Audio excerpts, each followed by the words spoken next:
Salud amigos, bienvenidos a tu programa de cada mañana en la televisión pública, donde sos el principal protagonista con tus propuestas de tema, con tus preguntas que nos dejás en nuestras diferentes vías de comunicación, redes sociales, el número de WhatsApp que ya va a aparecer en pantalla, accediendo a nuestro sitio web. Desde el QR lo podés escanear, ahí te vas a informar con las últimas noticias de salud, calidad de vida y además vas a poder dejar tu pregunta. Sabes que el foco principal del programa es hacer prevención, llevarte estos mensajes que vos puedas incorporar a tu vida y te ayuden al cuidado de lo primero y principal, que es la salud. Y en base de esa prevención es el conocimiento, es el saber. Hoy vamos a hablar de una enfermedad que es muy popular, pero que se conoce poco y sobre todo quienes la padecen no tienen el diagnóstico adecuado. Te estoy hablando de la diabetes. Escucha este dato: cada 20 segundos en el mundo una persona pierde su extremidad por diabetes. Y estamos hablando de un miembro que se podría evitar. Son situaciones que en base al conocimiento podemos evitar que sucedan. 1 de cada 10 adultos en nuestro país viven con diabetes, pero la mitad no lo saben o está mal controlado. ¿Por qué se está dando esta situación? Si es algo que sabemos hoy en día, que podemos controlar, que está la medicación, que están las pautas alimentarias para reducir el riesgo de las consecuencias, de las complicaciones que tiene la diabetes. Con el diagnóstico, con el tratamiento, se iguala la situación a una persona que no padece la enfermedad. Pero la base está en el diagnóstico y en seguir el tratamiento, seguir las pautas, las recomendaciones. Por eso hoy vamos a contar con la visita de un especialista que nos va a ayudar a entender todo lo que podemos hacer para evitar y disminuir el riesgo de las complicaciones asociadas a la diabetes. Además, te voy a estar contando datos de un nuevo trabajo científico relacionado también a prevención, en este caso de la enfermedad cardiovascular, infartos que sorprenden, que se suceden en personas que eran consideradas saludables. Más de la mitad de los infartos se suceden en personas de menos de 60 años, que quizás por los datos y demás consideraban que eran saludables, que no tenían ese riesgo. Bueno, hoy sabemos que eso no es así, porque termina sucediendo el evento y ese evento cardiovascular, ese infarto, lo podemos evitar desde el conocimiento y desde la prevención. Así que vamos a compartir los datos de este nuevo estudio. Pero quiero ya saludar y recibir a nuestro equipo, lo hacemos con un fuerte aplauso como cada mañana. ¿Cómo anda, doctor Gabriel Lapman? Muy contento, Milton. Me encanta estar todas las mañanas acá en TV Pública junto a este equipo maravilloso y hablar de diabetes, que me parece muy importante. Los datos son cada vez más terribles, ¿no? Y voy a hablar, justamente hablando de diabetes, sabemos que tenemos la grasa abdominal, que ya en este último congreso que fui en Harvard se habla como la central nuclear de inflamación, porque claramente tener grasa abdominal se asocia con inflamación crónica de bajo grado, insulinoresistencia y obviamente diabetes tipo 2, problemas cardiovasculares, el infarto, pero todo tiene un comienzo, que es esa pancita de muchas veces la gente dice, no es nada, no pasa nada. Bueno, vamos a hablar en serio qué dicen los estudios clínicos sobre este tema y qué nutrientes podemos utilizar para ayudar a mejorar la sensibilidad a la insulina junto con un estilo de vida saludable, medicina MEB, medicina del estilo de vida, todos ya saben en ADN, así que vamos a hablar sobre este tema. La grasa abdominal es un buen predictor de riesgo. Totalmente. Estamos hablando del infarto que se suceden en personas que eran consideradas sanas o saludables y quizás tenemos ahí el acúmulo de grasa generando inflamación, generando el riesgo metabólico y después, bueno, lamentablemente, el evento agudo del infarto. Exactamente, Milton. Nutri, Delphi Zimmerman, ¿Cómo está? Todo bien, bien, feliz de estar una mañana más con ustedes. Muy activa. Bueno, ¿de qué vamos a hablar hoy? Vamos a hablar de un tema con un poquito más de profundidad, pero después va a recaer sobre algo y hábitos que hacemos todos en el día a día. Vamos a estar hablando del hipotiroidismo, ¿sí? Es una condición que se da y que siempre se relacionó más, bueno, a una medicación. O sea, hay una condición, hay una patología y nosotros damos una medicación y ahí termina el cuadro. O sea, cuando hablamos de hipotiroidismo estamos hablando de una enfermedad autoinmune donde nuestro organismo puede ser una de las causas, la causa más frecuente, sí, que es la tiroiditis de Hashimoto, que deriva en el hipotiroidismo, es una causa autoinmune, es la más frecuente, donde la glándula tiroides termina funcionando lento. Claro. No nos da la cantidad de hormonas que necesitamos. Eso es el no hipotiroidismo. nos dan nuestras hormonas activas, que estas hormonas tienen un montón de funciones en lo que es el metabolismo, en lo que es la energía, en lo que es la regulación de la temperatura. Entonces, los signos y síntomas más normales que vamos a ver en un hipotiroidismo son esto de frío, cansancio, falta de energía, quizás más palidez y un metabolismo más lento, o sea, dificultad para el control de peso. Pero lo que quería ir con todo esto es que este tipo de condiciones, más allá de la medicación, que siempre es importante verlo con su profesional, hay un montón de cosas para hacer dentro de lo que es la alimentación, los hábitos, los nutrientes, la microbiota. Claro. Todo eso impacta en cómo se va a desarrollar esa sintomatología y en cómo hasta a veces se puede regular la medicación con nutrientes o con hábitos. Así que vamos a estar hablando de lo que tenemos que tener en cuenta principalmente cuando las enfermedades son autoinmunes, o sea que nuestro propio organismo está atacando parte de esto. O sea, la importancia de la nutrición más allá del control del endocrinólogo que tiene que seguir el cuadro del hipotiroidismo. A tu lado, Nutri, está la pediatra, doctora Evangelina Cueto. Hoy con un color, me encanta ese color, Gaby. Sí, muy lindo color, le elogiamos el... Queda muy lindo. A mí no, a mí le pregunté a la inteligencia artificial. Que le preguntaste qué combina mejor sí, con vos. No, como le mandé una foto y te pone la color, o sea, tus colores. Y este me salió que no. Uy, mira, me salió verde que sí. Después te la voy a prestar y lo vamos a checar. Hay que animar. La inteligencia artificial a veces le pifa. Vamos a desafiar al ChatGPT y vamos a preguntarle si este color no le queda divino a Delphi, estoy segura que sí. Bueno, yo hoy traigo un tema que se va un poco de la corriente o de lo que hablamos frecuentemente porque vamos a hablar de lectura en la infancia y en la adolescencia, en todas las etapas del crecimiento, en la adultez también, ¿por qué no? Y pensando en las grandes ventajas que esto tiene en el desarrollo de las personas y también en el desarrollo de toda la cultura. Cada vez leemos menos. Sí. Yo leo mucho, pero realmente cada vez se ve poca comprensión o paciencia, ¿no? Bueno, la comprensión lectora es un tema que cada vez vemos más en los colegios. Los adolescentes muestran incapacidad para comprender muchos de los textos que se les proponen y en casa tenemos un montón de trucos que podemos implementar, que no son trucos, son hábitos preciosos que podemos incorporar como parte de la crianza, así que hoy en Escuelita de Padres y Madres vamos a estar conversando de esto. Hablando de crianza y de compartir la lectura con los hijos, me acuerdo la época donde se le leía o le leías para que se duerma, para que descanse, es un lindo momento ese. Mi mamá me sigue leyendo. ¿Te sigue leyendo? ¿Te sigue leyendo? Sí, porque yo soy media vaga para leer. Se corta eso. Sí, se corta, sí. Es verdad eso, se corta. Hay que encontrar la manera y si no es una lectura leída, que sea la narración de historias, pero en un ratito vamos a estar hablando de todas las ventajas que esto trae y seguramente voy a convencer a más de uno del otro lado que el cuento, la lectura, la literatura tiene que ser un bien cultural que les compartamos a los niños, a las niñas y a los adolescentes. Y en el adulto también, volver a leer, porque es algo que perdimos y vamos a repasar esos beneficios en chicos y seguramente muchos de esos se replican en el adulto también. Sin ninguna duda. Y uno de esos es conectar las neuronas, probablemente lo que vamos a hablar. Y cuando hablamos de conexión de las neuronas están los desafíos de pensamiento lateral de cada programa. En las mañanas pensamos, activamos nuestro cerebro. Y esta es una adivinanza que nos dice, si me dejas caer, seguro que me parto. Dame una sonrisa y siempre te devolveré otra. Levanta la mano la Nutri. ¿Qué soy? Es fácil, dicen. Si yo no terminé de leer, ¿cómo ya tiene la Nutri ya tiene la mano levantada. Primero le vamos a dar lugar a Lapman. Primero me da lugar a seguro que me parto. Como hombre de la mesa. Dame una sonrisa y siempre te devolveré otra. ¿Qué soy? ¿Qué soy? Responde Lapman. Responde Lapman. No tiene respuesta Lapman. La presión cuando no la tenés. Vamos con la pediatra, si no hay respuesta de Lapman. A ver, tampoco. Ya está. ¿Está relacionado? No, perdió, ya pasó su turno. El espejo. ¡Sí, señor! ¡Lapman! ¡Vamos! Bien, Lapman. Acá son todos los televidentes que vienen a una consultoria. Sí. Tardaste 5 minutos y te lo dijo a Jackie. El espejo. No. Malísimo. Fue Lapman solo. El espejo era la respuesta a la adivinanza del día de hoy. Nos vamos a ver el informe del día. El pie diabético es una complicación común de la diabetes que puede causar problemas graves en los pies. La diabetes puede dañar los nervios y los vasos sanguíneos, lo que puede llevar a pérdida de sensibilidad, dolor o quemazón en los pies, infecciones, úlceras y deformidades.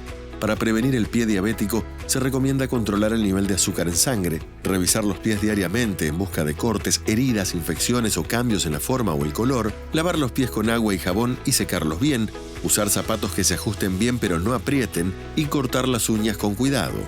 Ante la aparición de algún problema en los pies, se debe consultar a un médico o podólogo, no tocar la herida ni utilizar remedios caseros y seguir el tratamiento indicado por el profesional de la salud. Para hablar de este tema contamos con la visita del doctor Gabriel Lichterhoff. Él es especialista en medicina interna, además es jefe de diabetología del Hospital Santa Marina y expresidente de la Federación Argentina de Diabetes. Muchas gracias, Gabriel. Bueno, un gusto, muchas gracias por la invitación. Cuando hablamos de diabetes, lo primero que quiero hacer es definir de qué se trata la diabetes. Bueno, la diabetes es un trastorno que tiene que ver con alteraciones en el metabolismo de la glucosa, de las proteínas y las grasas.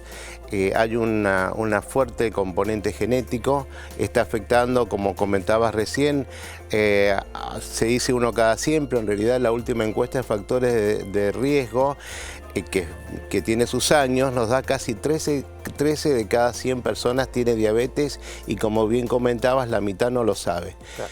Entonces sí, es una situación que es muy frecuente, no hay nadie que no tenga un amigo, un vecino, un familiar con diabetes, así que muy agradecido con tu invitación. Bueno, es importante esto para concientizar, para trabajar sobre esa población que no se sabe como diabética y que con el control se podrían evitar todas las complicaciones que tiene. Tal cual. Nosotros sabemos, especialmente con este tema que nos convoca de pie diabético, que un 70% de las amputaciones se podría evitar con el tratamiento adecuado y el diagnóstico oportuno. Actualmente la diabetes es una enfermedad que, si bien no la podemos curar, sí se puede controlar y evitar las complicaciones. ¿Cuáles son las complicaciones más frecuentes? Estamos hablando del pie diabético, pero más allá de esta situación, ¿qué órganos afecta?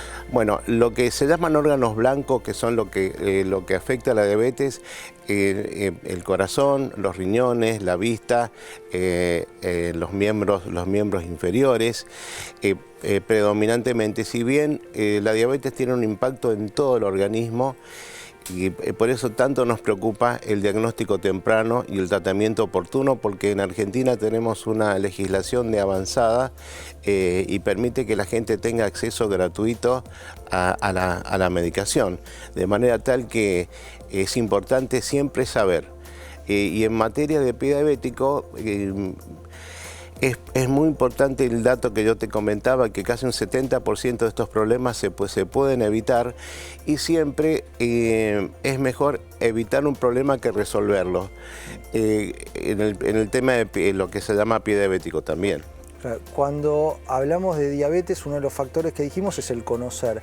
¿Cómo uno puede conocer si padece la enfermedad o no?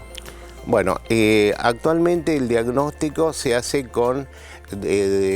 para empezar, el diagnóstico es bioquímico. La gente tiene que saber que los síntomas los síntomas nos ordenan, que se llaman los signos cardinales, que tener mucha sed, orinar mucho, tener un apetito exacerbado y, pese a eso, bajar de peso.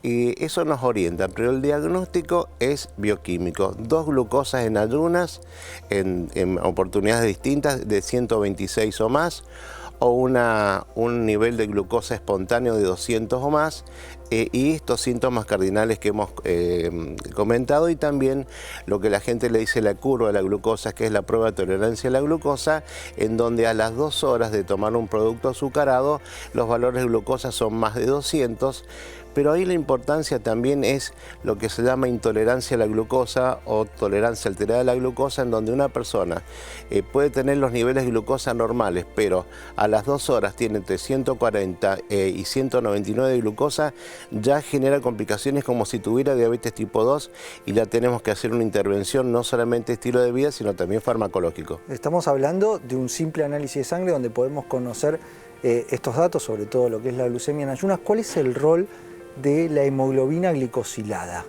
Bien, te comento que En este momento en Argentina no está estandarizado el método de hemoglobina glicosilada, por eso está ahí en discusión darlo como diagnóstico, pero sí en las guías latinoamericanas se va una hemoglobina glicosilada que le contamos a la gente que es el promedio de la glucosa en sangre de los últimos 3 meses, de más de 6,5. En este momento todavía no está uniformado porque hay una técnica americana, una técnica asiática, una técnica europea. O sea, pero en definitiva podemos medir en sangre el valor del momento de la glucosa y también tener una referencia de promedio con la hemoglobina glicosilada. Exactamente. Estamos en este momento en Argentina por definirlo o no como diagnóstico. En este momento es más que nada para seguimiento, pero sí es importante que con este simple estudio una persona puede conocer y tratarse en forma oportuna y evitar las complicaciones.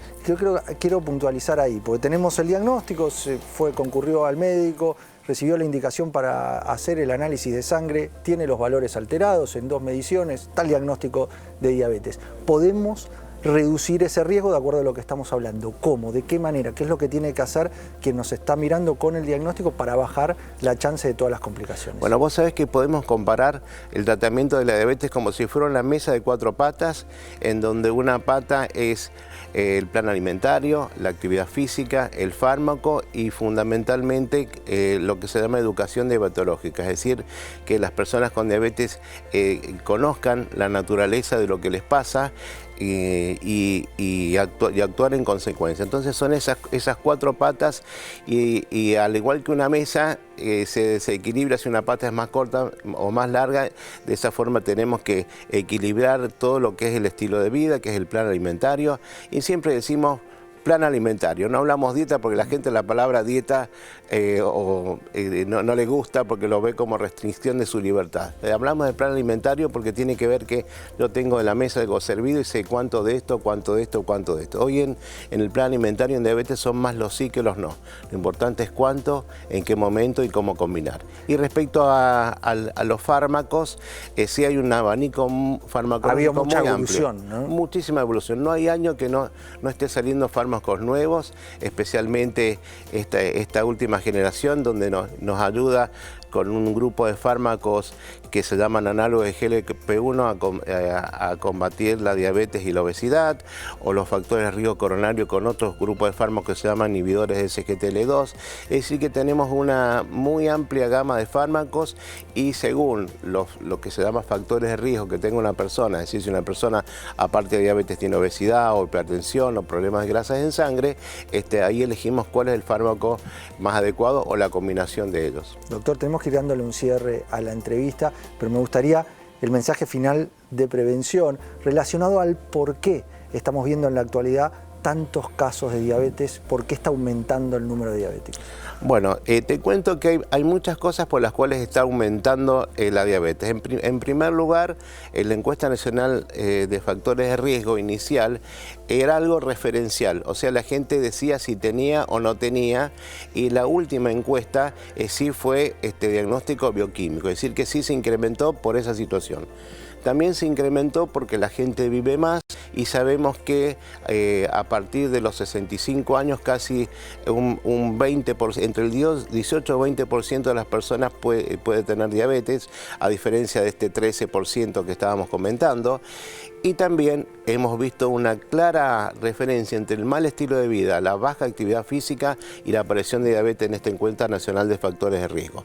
Es importante saber que no se tiene diabetes por comer mucho, sino todas las personas gorditas tendrían diabetes. Pero los que tienen la predisposición genética y tienen estos aumentos de factores de riesgo como son la obesidad, el sedentarismo, aparece y lo podemos comprar como una semilla que puede estar 40 años bajo tierra y hasta que no la regamos no hay una planta, pero nunca va a haber una planta si no hay una semilla. Es decir, que nunca va a haber diabetes si no tenemos una predisposición genética. Y aún con la predisposición genética podemos evitar en un 60% que aparezca la diabetes con un estilo de vida adecuado que tiene que ver con el plan alimentario y actividad física que se establece como 150 minutos semanales. Muy bien.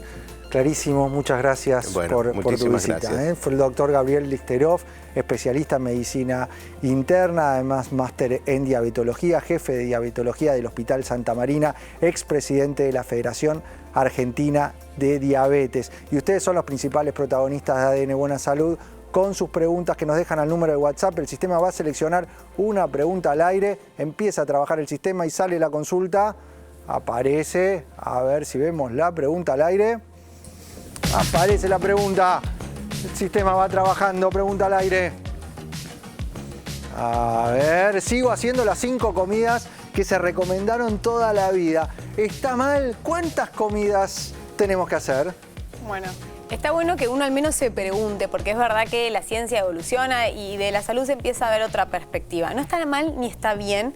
Hay que entender que no es necesario, ¿sí? Salvo que sea un plan específico. Por ejemplo, un buen ejemplo es una persona con objetivo de aumento de masa muscular o a una persona embarazada. 1000 veces. Sí. Claro, una persona con un aumento de masa muscular necesita quizás hacer entre 5 y 6 comidas para llegar a su requerimiento energético total. Lo que pasa es que antes se recomendaba 5 o 6 comidas para bajar de peso. No. Sí. O sea, comé poquito, mucho. Y hoy sabemos que es todo lo contrario. Ahí tenemos un problema. Uno es cómo hacemos trabajar a la insulina, que constantemente la despertamos y sabemos que la insulina dando vueltas puede ser una hormona, por así decirlo, engordante. No me gusta tanto esa palabra, pero para que se entienda el concepto fácil. Y por otro lado, tenemos 5 opciones de momentos del día para pensar, para tomar decisiones o para tentarnos con cosas. Quizás que si me agarra esa quinta comida y estoy en la calle, quizás lo que termino eligiendo no sea algo tan saludable. Entonces yo siempre pido que sean 3 o 4 comidas bien completas y bien saciantes con buen aporte de proteína, fibra y grasa saludable. Muy bien, muy clara como siempre la Nutri Delphi Zimmerman. Gaby, vamos al centro de estudio a hablar un tema relacionado a esto de las comidas, a la entrevista que tuvimos recién sobre diabetes, y es la grasa acumulada, que sabemos que es un factor de riesgo, que esa grasa, sobre todo a nivel abdominal, es proinflamatoria. Y si hablamos de grasa proinflamatoria, tenemos que hablar que es un factor que termina desencadenando el evento cardiovascular. Bueno, Milton, vos sabés que cada vez es más preocupante por el hecho de que antes no era tan frecuente, 30 años atrás, ver tanto sobrepeso y obesidad. Estamos hablando del 60% de la población argentina. Y esto genera mucha inflamación. Mirá esto, Gaby, la grasa abdominal es el mejor indicador de la salud cardíaca. Esto en comparación con el peso corporal. Antes hablábamos del índice de masa corporal, que no va más. No va más. Lo que los trabajos nos están indicando es hay que prestar atención a la grasa acumulada, sobre todo a predominio abdominal, porque esa grasa es inflamatoria. Exactamente, y ahí quiero nombrar esto de la insulina. Bueno, ahí tenés el centímetro que hay que medirlo porque tiene una correlación directa. Yo tengo el centímetro acá, mirá. Con un centímetro... Con el centímetro con el que tenés en tu casa, el centímetro de costurero. Está bueno ese porque además cuando lo vas moviendo...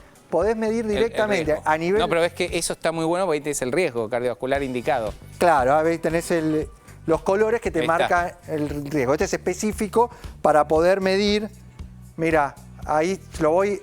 Pero el verde es bajo riesgo cardiovascular. Ahí está, ahí se ve. Verde, bajo riesgo. Pasas a amarillo, vas a tener mediano. Y pasas a rojo, alto riesgo. Quiere decir que hay una correlación lineal. Porque nosotros con esto, que lo podemos medir y tomar a la altura del ombligo, ahora te vamos a dar los valores para que vos tengas de referencia cuáles son los valores ideales o de normalidad y cuáles implican un mayor riesgo. No estamos hablando de una cuestión estética, sino de un riesgo cardiovascular asociado. Es un factor que en forma indirecta nos está hablando de ese riesgo cardiovascular en la gran mayoría de personas. Entonces, ¿qué es lo que sabíamos? Que el índice de masa corporal, que es lo que medía peso y altura, no se asocia directamente con el riesgo. En cambio, la grasa abdominal alta sí nos marca un mayor riesgo de evento cardiovascular, de infarto, de insuficiencia cardíaca. ¿Y por qué, Gaby? Porque está relacionado a la inflamación. La inflamación está muy vinculada a la presencia de grasa a nivel abdominal. Entonces, más inflamación, más probabilidad de evento cardiovascular. Y acá clave la insulinoresistencia, porque esa grasa abdominal lo que va a generar es un exceso de pico de insulina, de ganas de comer cosas dulces, inflamación crónica. Y ahí es donde tenemos un nutriente clave que los estudios clínicos revelan, pero estudios clínicos enormes, que ayudan a mejorar esa sensibilidad de la insulina. Entonces el metacitol RI es un nutriente que ahora vamos a hablar con los parámetros, es un nutriente clave para sumar si estás justamente en un plan, como dijo muy bien el doctor, un plan alimentario, no una dieta, un plan alimentario para controlar la prediabetes, la insulinoresistencia, el sobrepeso, la obesidad.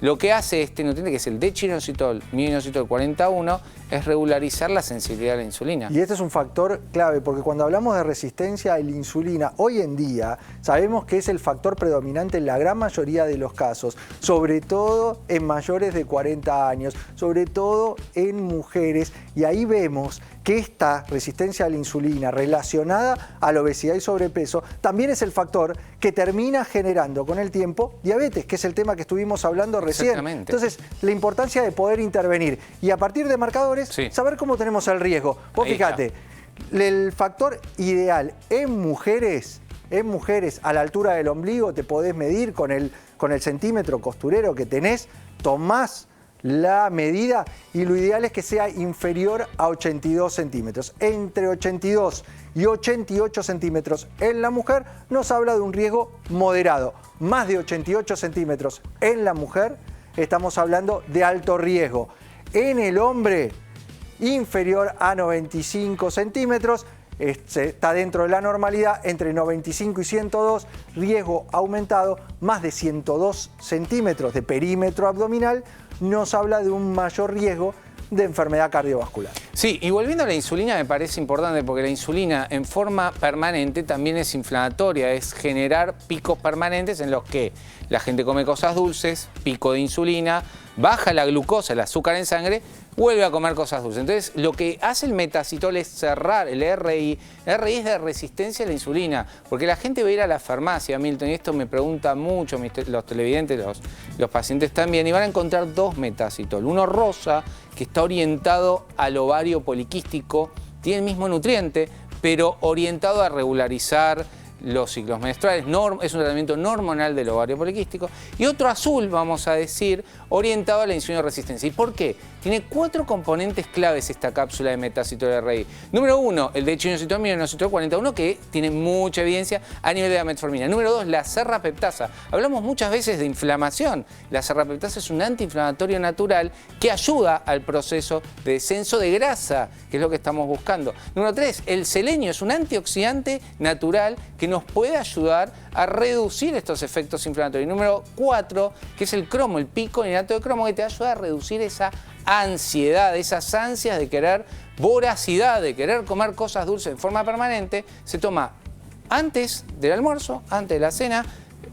Si necesitas más dosis, hay una formulación en polvo y es muy interesante porque cada vez más endocrinólogos, cada vez más diabetólogos, cada vez más clínicos están utilizando este nutriente metacitol RI para el control. Y quiero cerrar una cosita. Mucha gente está con análogos de GLP-1. Me va a decir, doctor, ¿es compatible? Claramente es compatible sumarlo si lo estás, e incluso para salir. Sí, incluso también con otro hipoglucemiante muy habitual como la metformina. Ahí también se puede complementar. Lo importante es que si vos te encontrás en estas zonas de riesgo donde hay acúmulo de grasa abdominal, instrumentar medidas del estilo de vida, empezar a preguntarnos cuánto nos estamos moviendo, ¿nos movemos lo suficiente? Bueno, trabajar ahí en aumentar la actividad, ordenarnos en nuestro plan de alimentación, el poder como primera medida sumar nutrientes que ayudan y que colaboran con esa acción de la insulina, que facilitan que la insulina funcione mucho mejor, que puedas aprovechar la energía que vos le estás dando a tu organismo con la alimentación, disminuyendo lo que es el depósito de grasa, disminuyendo esa necesidad del picoteo constante. Bueno, ahí es donde entra el agregado del metacitol RI que estuvimos hablando recién como una alternativa, como una ayuda para mejorar ese momento en el cual tenemos que bajar la grasa acumulada, porque la clave no se trata en el peso corporal, sino en la grasa corporal que tenés. Eso es lo que tenemos que bajar porque eso es lo que es verdaderamente inflamatorio. Sí, es así y realmente los resultados son muy interesantes y cada vez vamos a escuchar hablar mucho más del dechinositol mioinositol, el metacitol, porque los estudios clínicos se están orientando hacia la suplementación basada en evidencia con medicina del estilo de vida. Muchas gracias, doctor Gabriel Lappmann. Ahora hacemos un breve corte, pero enseguida volvemos con mucho más ADN Buena Salud.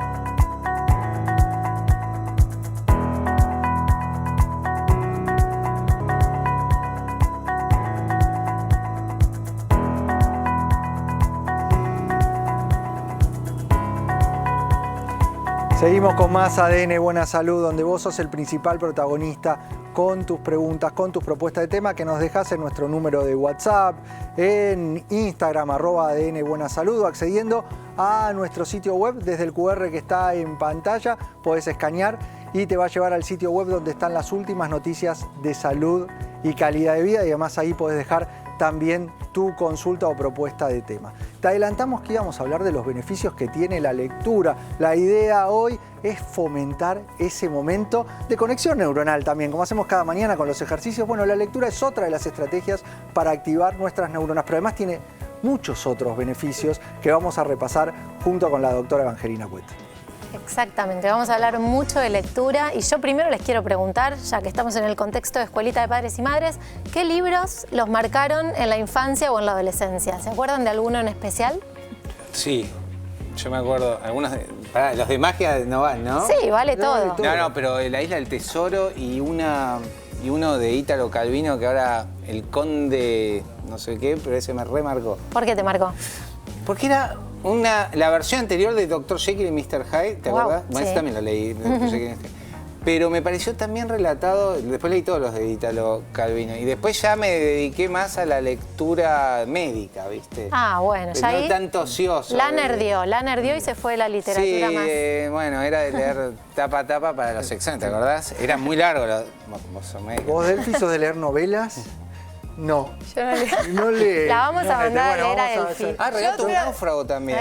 Muy bueno. Un náufrago. No, leí mucho Márquez. en el colegio porque lo tenía que hacer y está bueno, y ahí leímos todos. Y me acuerdo que hay un libro que me marcó que se llamaba El reglamento es el reglamento. Era medio de teatro, pero eran todas parodias de las cosas como muy cuadradas, que algo era así y no tenía sentido. Y era como que te ponía muy nerviosa el libro, pero estaba buenísimo para ver a veces las reglas absurdas que hay y que tenemos que respetar más allá de que claro, no nos parezcan. Qué interesante. Durante la adolescencia un libro que me marcó fue El mundo de Sofía.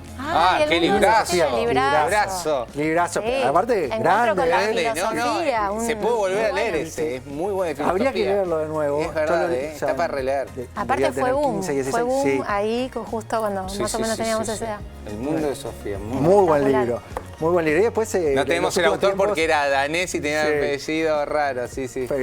Bueno, muy importante. Siempre los libros nos marcan. Bueno. Yo les iba a compartir que fui fana y soy fana de Elsa Bornerman y Socorro, cuentos de terror, que se llamaba Socorro, me marcó, pero totalmente. Y por ejemplo, leíamos con mis primos en el campo para asustarnos mucho, porque entre los puntos que vamos a tocar, vamos a hablar de estas experiencias emocionales controladas, ¿no? El miedo como posibilidad de ser controlado en el espacio de la literatura y la diferencia de la vida real versus ese espectro más subjetivo, más simbólico que nos propone el mundo literario.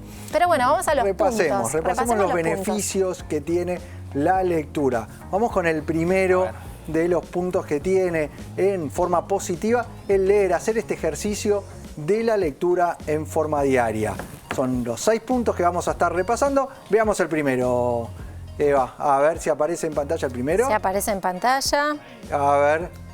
Regula, organiza, fomenta la conexión de nuestras neuronas, el poder leer, hacer este ejercicio de lectura. Regula el mundo interno, porque la realidad es que cuando estamos en presencia, por ejemplo, pensémonos en la escena de contarles un cuento a un niño. Estamos en presencia y ayudamos a corregular un montón de emociones que están sintiendo y con eso la subjetividad se va como ampliando, poniendo más colorida, con más matices. Es recontra importante esa presencia que va a ayudar como a cierto disfrute, además del disfrute en sí mismo, un encuentro directo con la regulación emocional. Sigamos repasando estos puntos que tiene la lectura para nuestra salud. Amplía la vida emocional y el lenguaje afectivo.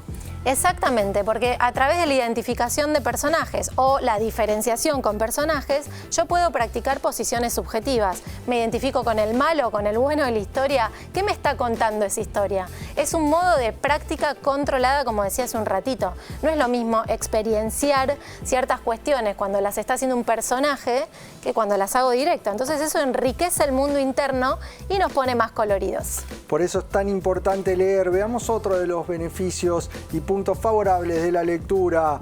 A ver, entrena la atención en un contexto de dispersión. Claro. Esto es fundamental. No solo en chicos, también en adultos. Nos ayuda a focalizar, a concentrarnos más. Atención con la atención, como decimos siempre, la atención está en disputa. Estamos en un momento donde consumimos reels, cuestiones cortitas que solo nos llevan a un circuito bastante patológico con la dopamina. La lectura en ese sentido es un acto de resistencia cultural fuerte, porque nos da otro tipo de tiempos. El tiempo es totalmente diferente, la posibilidad de hacer foco y sostener esa especie de ambigüedad, porque todavía no sabemos qué es lo que va a pasar, diferente a esa cosa inmediata del escroileo. Así que claramente la atención es una de las ventajas enormes que nos da la lectura. Veamos el próximo punto que tiene de positivo. La lectura construye el pensamiento crítico desde temprano, nos ayuda a pensar. Claramente nos ayuda a pensar, son escenas complejas, muchas veces que por suerte jamás las vamos a ver en la vida real, y la literatura nos acerca hipótesis de situaciones que nos obligan a afinar un poquito el pensamiento, y con eso se construye el pensamiento crítico. Cuando uno le pregunta a un hijo o una hija, bueno, ¿y qué pensaste de lo que hizo este personaje? Y nos dan una devolución, se están esforzando a pensar otra vez, en un ambiente controlado, cuáles son las hipótesis de resolución para cada uno de los conflictos que enfrenta ese personaje. Así que imagínense si no va a desarrollar el pensamiento crítico. A ver, el próximo punto. ¿Por qué es tan importante leer? Estar con ese ejercicio y acompañar a los chicos permite ensayar valores a través de identificaciones. Bueno, en este sentido construye una sociedad mejor, porque imagínense que los personajes nos van poniendo distintos obstáculos, diferentes referencias, y esto hace que una persona diga, bueno, esto está bien, esto está mal, sin irnos al extremo de la moralidad. Nos ayuda como a construir esto de posiciones que claramente hacen que seamos cada vez mejores personas y construyamos. Favorece la empatía. Exactamente. El ponerse en lugar del otro. En el lugar del otro. Poder leer e incorporar conocimiento. Veamos el último de los puntos que tenemos para hoy, para incentivar la lectura. Fortalece el vínculo y recupera el disfrute mismo, ¿no? Por el disfrute mismo. El disfrute por el disfrute mismo. Esto es importante porque no es que solo queremos pedagogizar, no es que leemos solo con un objetivo de favorecer el desarrollo infantil o adolescente. Para nada, lo hacemos porque las experiencias culturales siempre son enriquecedoras, pero bueno, por supuesto tiene un impacto muy positivo también en el vínculo. Es tiempo de disposición de parte del adulto que acompaña esa tarea de leer, es tiempo de reflexión, entonces es poner el cuerpo en un momento donde la realidad es que muchos adultos estamos retirándonos de esa presencia tan solicitada por las infancias y las adolescencias. Nos ayuda a desarrollar el lenguaje, aprender palabras. Gramática. Yo me acuerdo también, cuando era chico, en mi casa estaba el diario. Entonces, era leer el diario, era sentarte, leer el diario, las noticias. Ahora no existe más casi el diario. Es re importante eso, compartir, o esto del diario que decís que uno desparramaba los distintos suplementos, vos el de deporte, vos el de cultura. Bueno, cada uno se quedaba con sus intereses y es un momento de compartir, de comentar. La palabra, que circule la palabra, es algo que todo el tiempo rescatamos. Los chicos funcionan muy bien los cómics. Sí. Ese tipo de cuentos anda muy bien. Lo importante es empezar a incentivar la lectura como un hábito. Llega el momento de enciclopedia médica. Esa palabra, esa indicación que probablemente te dio tu médico y no entendiste, o ese estudio que te indicó, ese diagnóstico, pero no sabés a qué se refiere. Vamos con la palabra que va a seleccionar el sistema en el día de hoy. Momento enciclopedia de ADN Buena Salud. Ergometría es la prueba de esfuerzo que busca determinar qué tan bien trabaja su corazón cuando bombea fuerte. Bueno, es un estudio que pedimos generalmente los cardiólogos de rutina. Es interesante la ergometría, porque la ergometría es como que te la va a pedir para descartar enfermedad coronaria. Y en realidad lo que nos dice es cómo está el corazón en ese momento y si hay algún cambio en el esfuerzo, ¿no? Lo que se pasa con la ergometría se puede hacer con una bicicleta o se puede hacer con una cinta. Y eso le van poniendo más fuerza, o sea, más pesado, y eso genera en el corazón mayor esfuerzo. O sea, es entender cómo está funcionando ese corazón ante esfuerzo, es replicar el esfuerzo que vamos a tener en nuestra vida, en nuestro día. Por eso, antes de hacer actividad física, la indicación de la ergometría está dentro de los estudios que hay que hacer previo a la práctica deportiva. Exactamente, y el cardiólogo te va a tomar la presión y va a ver si hay algún cambio en el electrocardiograma. Y si hay algún cambio en el electrocardiograma, puede, no siempre, ser sugestivo de que puede haber alguna obstrucción en las arterias coronarias. Y ahí se hace estudios más profundos. Pero sí, una prueba positiva, una ergometría que tenga una prueba de esfuerzo positiva, es, digamos, le da una idea al cardiólogo de que puede haber una enfermedad cardiovascular subyacente, especialmente a una enfermedad coronaria. Así que si te piden este estudio, ergometría, va orientado hacia una prueba de esfuerzo para evaluar tu corazón. Muy bien, clarísimo, doctor Gabriel Lappmann. Vamos con la Nutri del Zimmermann y acompáñame al centro del estudio, porque llega el momento de nutrición del programa de hoy. No, la cantidad de sentadillas. Vamos a hablar de tiroides, de la glándula tiroides, cuál es la función que tiene y cómo se relaciona cuando la glándula tiroides está funcionando lento, cuando está funcionando en menos, que aparece el hipotiroidismo, con la nutrición. Bien, vamos a estar hablando principalmente de esta enfermedad, hipotiroidismo autoinmune. ¿Qué es autoinmune? Es cuando tu propio organismo, tu propio sistema de defensas está reconociendo, no está reconociendo algo, lo está atacando. Eso pasa en la glándula tiroides y disminuye la producción de esta hormona activa. La activa es la que tiene las funciones en el organismo. Entonces, como habíamos hablado antes del corte, los signos o síntomas que se pueden ver manifestados son, por ejemplo, a ver, del otro lado posiblemente, si lo estás cursando, lo sientas en más cansancio, quizás a la mañana te cueste más levantarte, caída del pelo o uñas quebradizas es muy frecuente. Por ejemplo, un metabolismo más lento, esto de, che, estoy comiendo, estoy haciendo ejercicio, sin embargo no bajo, me cuesta más bajar de peso.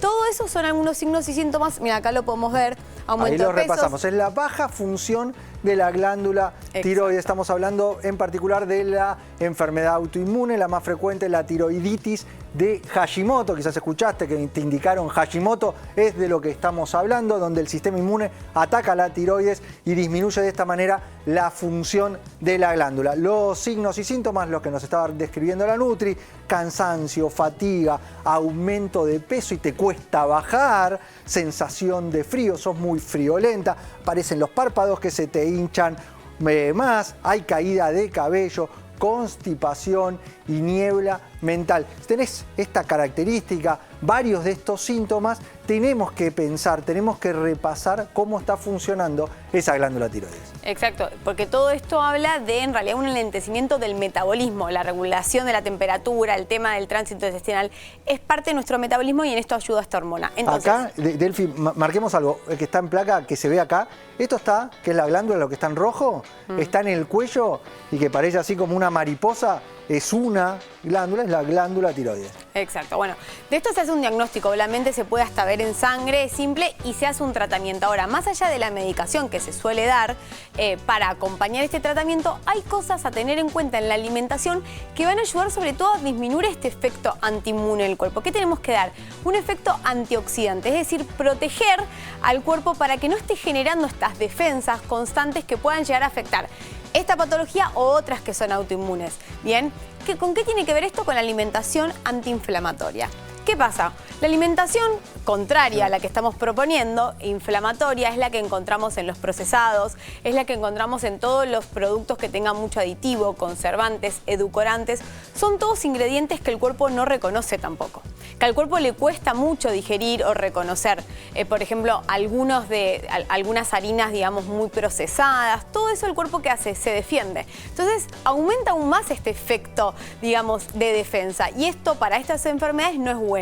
O sea, la alimentación proinflamatoria que estamos llevando hoy en día es uno de los factores que termina despertando a nuestro sistema inmune, que después termina atacando, entre otras glándulas, en este caso, la glándula tiroides. Sí. Marquemos algo antes de seguir avanzando. Cuando hay diagnóstico de hipotiroidismo, el tratamiento de base lo va a manejar tu endocrinólogo con el agregado de la hormona que te está faltando, que es la levotiroxina, o quizás te la llaman como T4, T4, levotiroxina, es el reemplazo de la hormona que te falta cuando la glándula funciona menos, cuando hay baja función de la glándula tiroides. Sigamos repasando entonces lo que refiere a la alimentación inflamatoria que hoy llevamos y cómo afecta de esta manera a nuestra glándula. Entonces, alimentos que sean buenos como antiinflamatorios, vamos a tener la palta, el salmón, todo lo que es grasa saludable, por ejemplo, aceite de oliva, hay que sumar.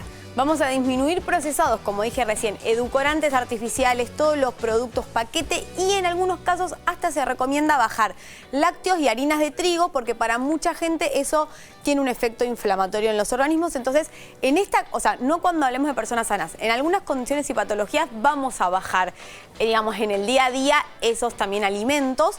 Y por último, optimizar nutrientes que además van a tener efecto antioxidante, o sea, van a ayudar aún más a hacer esa protección básicamente de nuestras células para evitar como digamos los signos y síntomas que se desarrollan. Y uno de estos que ya hemos hablado para defensas muchas veces es el selenio. ¿Sí? El selenio es un micronutriente, ¿qué quiere decir? Es un mineral, se encuentra en la naturaleza y nosotros lo solemos consumir a través de la alimentación. Pero los minerales lo que tienen muchas veces es que no son tan fáciles de absorber para el cuerpo, son como lábiles o son más sensibles, entonces lo que suele pasar es que quizás con la alimentación propia no llegamos a cubrir este efecto antioxidante que buscamos sobre todo en un hipotiroidismo. Y acá estamos hablando del selenio, que es un micromineral que se tiende a acumular en glándulas, en especial en glándula tiroides, y estamos hablando de microgramos. La cantidad es muy baja y sin embargo, cuando repasamos la alimentación, sobre todo en estos casos donde se desarrollan cuadros autoinmunes, no estamos aportando la cantidad suficiente de selenio. Algo está pasando con los alimentos que a nivel de la calidad de nutrición que tienen cada vez es menor, sobre todo en estos nutrientes que debieran provenir de los suelos, porque el selenio está en los suelos y del suelo va al alimento. Entonces, por eso es tan importante repasar cuando hay un cuadro autoinmune el consumo de selenio desde la alimentación y desde la suplementación poder aportarlo en una forma que tu organismo lo pueda aprovechar. Esto lo hemos hablado mucho con todos los nutrientes. Siempre la clave es que se pueda aprovechar. En el caso del selenio, la forma tiene que ser orgánica. En Argentina tenemos presente lo que es el CL200, que es la forma orgánica para aportar una buena cantidad, 200 microgramos, siempre microgramos, de selenio y que pueda actuar mejorando la función de la glándula tiroides. Exacto, entonces va a ser clave, por esto que hablamos, la suplementación con un mineral que esté de forma orgánica. Y así está esto, el CL200 es levadura de selenio, eso permite hacer una protección a este mineral para que se pueda absorber bien. Si no, el alimento fuentes que no repasamos, pero a ver, son semillas, frutos secos, legumbres, pero es muy importante ahí que estén siempre activados porque es esto que se dice... La nuez de Brasil. La nuez de Brasil es la que más selenio tiene, pero no es la nuez normal. Hay que ir a la dietética específicamente a pedirla y hay que activarla también. Entonces, por eso es importante prestarle atención a la alimentación y en estos casos, sobre todo para mejorar signos y síntomas, CL200 es un muy buen complemento porque la forma en la que está y la dosis que tiene es la ideal. Claro, cuando repasamos, yo te dije 200 microgramos. Si nosotros repasamos la cantidad que necesita nuestro organismo, es menos. Pero cuando se desarrollan cuadros autoinmunes como la tiroiditis de Hashimoto, o queremos hacer prevención porque hay antecedentes de enfermedades autoinmunes, sea cual sea el cuadro autoinmune, necesitamos tener un aporte de 200 microgramos de selenio. Y eso realmente no se llega a alcanzar con la alimentación y por eso es necesario la suplementación. Y la idea es poder elegir una fuente de selenio que tu organismo lo aproveche desde la suplementación. Sí, y además, más allá de esto que estamos hablando específicamente en hipotiroidismo, tiene otros beneficios a nuestra salud porque al tener este efecto antioxidante también va a ayudar en todo lo que es la calidad de la piel, del pelo y las uñas, ayuda también a todo lo que es la fertilidad masculina por la calidad de los espermatozoides, tiene también muchos beneficios en eso y a la salud cardiovascular que no deja de ser importante para mantener también todo lo que es la inflamación del organismo, digamos, regulada. Entonces es un factor que en definitiva termina actuando como un regulador de nuestro sistema de defensas. Hace que nuestro sistema de defensas funcione bien, que nuestro organismo tienda a acumularse en glándulas y por eso es tan importante repasar cuánto selenio le estamos dando a nuestro organismo para cuidar ese sistema inmune que actúe en nuestra defensa y que no nos agreda, que no nos ataque, porque en definitiva todas estas enfermedades autoinmunes lo que nos están marcando es que nuestro sistema de defensa se volvió loco, enloqueció y no reconoce lo propio, entonces lo ataca, lo agrede y ahí es donde el selenio nos va a ayudar a controlar ese impacto. Exacto, y también muy importante los hábitos que acompañen a eso de mantener más tranquilo nuestro sistema de defensa y que no tenga que estar defendiéndose además de contaminación, de aditivos, de conservantes o de mismo el estrés que nosotros a veces le generamos. Entonces también va acompañado de calma, de actividad física, de salir al sol, de tener, digamos, buen contacto con la naturaleza para también bajar el estrés. Muy bien. Siempre es esto importante lo que estamos hablando en el programa de hoy, hacer prevención. Y en este caso, y nos implica trabajar en forma interdisciplinaria. Nutricionistas, médicos, endocrinólogos, gente desde el campo tiene mucho para hacer porque, como te dije, todos los micronutrientes surgen de ahí. Entonces es clave trabajar sobre la rotación de cultivos, tratar de que la calidad de nuestros suelos mejore para lograr de esa manera una mejor nutrición. Y ustedes se siguen comunicando a nuestro WhatsApp, a nuestras redes sociales con sus preguntas. El sistema va a seleccionar una pregunta al aire, a ver si aparece. Consulta al aire y nos dice: doctor, ¿es normal tener presión alta a los 40 años? ¿Es normal tener presión alta en algún momento de la vida, doctor Laffman? Bueno, Milton, vos sabés que a medida que va pasando la década, aumenta el riesgo de hipertensión arterial. Vamos a hacer una regla simple: después de los 40 años, un 40% de la población va a tener hipertensión, de los 40 a los 50. De los 50, 50% de la población va a tener hipertensión y así va pasando. ¿Qué va a pasar? ¿Es normal en cuanto a la cantidad? No es normal para nuestra salud. La respuesta no es normal porque poblaciones indígenas como los chismanes, que siempre los nombro, que algún día los iré a conocer, en medio de la Amazonas, no tienen hipertensión hasta incluso personas de más de 60 años. ¿Cuál es el problema? La dieta occidental, el estilo de vida poco saludable, el exceso de ultraprocesados, el exceso de sal. Todos esos golpes que le vamos dando a nuestra salud diariamente impactan en la salud cardiovascular y la salud arterial, haciéndolas más rígidas las arterias. El corazón tiene que hacer más fuerza, el ventrículo izquierdo, que es la cámara grande de nuestro corazón, tiene que hacer más fuerza para contrarrestar la gran arteria que es la aorta, aumenta la presión y ahí es lo que te está pasando. Doctor, me cuesta mucho controlar la presión arterial. ¿Por qué? ¿Es tan difícil el control de la tensión? Es una pregunta habitual. ¿No? Tengo el diagnóstico, pero no logro controlarla. Bueno, como digo, la gente hipertensa no se merece el asado del domingo con los bizcochitos, con el salamín. No te lo mereces. ¿Por qué? Porque no podés comer eso, porque lo que va a hacer es subirte muchísimo el sodio, que quizás necesitas para un mes. Entonces, lo que hay que hacer primero, estilo de vida, cambio. Dieta hipozoica, dieta DASH, frutas, verduras, granos enteros. Después, sumar medicación si es necesaria. Muchas veces la controlamos con medicina del estilo de vida.